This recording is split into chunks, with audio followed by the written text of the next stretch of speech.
Welcome back to the channel, and it's a brand new series called Daily 5, where I give you the top 5 news stories going through the world of football, and in return you give me your opinion, which is the most important thing in the comments. And today is pretty awesome. Expect some Barcelona news, a big bombshell by Messi, Liverpool as well, and Chelsea. Before we get into all of that, let's start off with the miscellaneous news. This is all the news that is still quite important, but not big enough to make the top 5. All covered in under a minute and a half. So here's a roundup. So, the first piece of miscellaneous news is Ivan Rakitic. He's set to rejoin Sevilla from Barcelona after a 6-year spell with the Catalan Giants. This is a great fit, considering the fact he played for Sevilla and that's where he met his wife. There's a story of Ivan Rakitic going into the same bar every single day to ask her for a date when she was a waitress, and after she eventually said yes after numerous times of asking, well, they're married now, so that's a good fit. Second is Gazzetta dello Sport, actually speaking about Inter Milan looking to strengthen their midfielders with the likes of Arturo Vidal, N'Golo Kante and Thomas Partey. Now, an update on this story was provided by Fabrizio Romano, as Inter Milan have actually abandoned their chase of Kante, given the fact that an inquiry made to Chelsea quickly saw Kante being slapped with £19 million valuation, which Inter Milan have backed off. Staying with Chelsea, and the next bit of news is their chase to find a goalkeeper to replace Kepa. Into the identity of their top target later on, but this is just stating by Kepa has come out to say he's ready to stay and fight for his place. What are your thoughts in the comments? Do you think it's a good idea Kepa stays, or do you think it's time for him to go? According to Gazzetta dello Sport, Fernando Llorente is wanted by Genoa. Donny van der Beek completes his move to Manchester United, which is official, and according to Corriere dello Sport, Juventus are quite keen on re-signing Moise Kean back from Everton. So, miscellaneous stories completed, let's get into the top 5 stories of the day. At 5 is the domino effect affecting Chelsea, Leverkusen and Roma. And essentially, this is where one team provides cash into the economy and it trickles down through to create a transfer domino effect. And in this case, it's Chelsea. Their transfer of Kai Harvertz for £80 million will trickle down to Leverkusen, who in turn have gone over to Roma and have purchased Patrick Schick for a reported fee of around £27 million.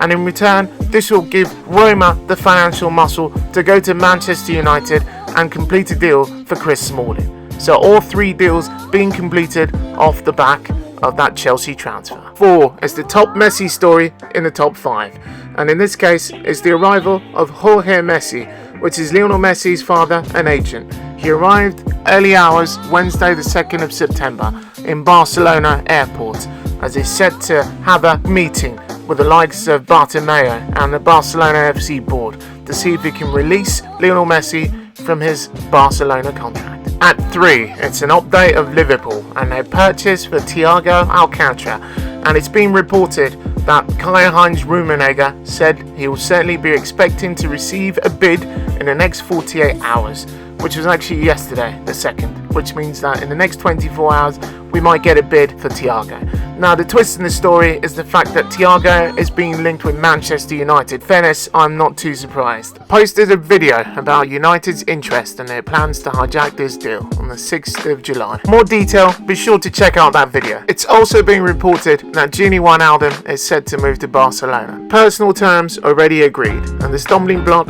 with Barcelona not willing to spend more than £18 million on a transfer fee. And I have a separate video on this, which was posted over 2 months ago. More info on what's going on in that video. At 2, and it's Chelsea and their pursuit of a goalkeeper to replace Kepa.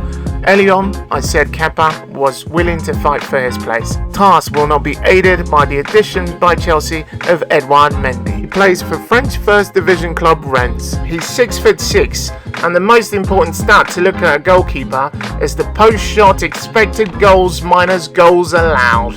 And for Eduard, his last 2 seasons posted pretty respectable results of plus 4.6 and plus 1.7. Meaning 2 seasons ago he saved almost 5 goals over the course of the season, which he had no right saving. Now, these stats compare quite favourably to Kepa Arrizabalaga last season, a negative 9.8, meaning he conceded an incredible 10 goals from Easy Shots. 1. It's Manchester City flexing their muscles in the transfer market. Now this takes two parts.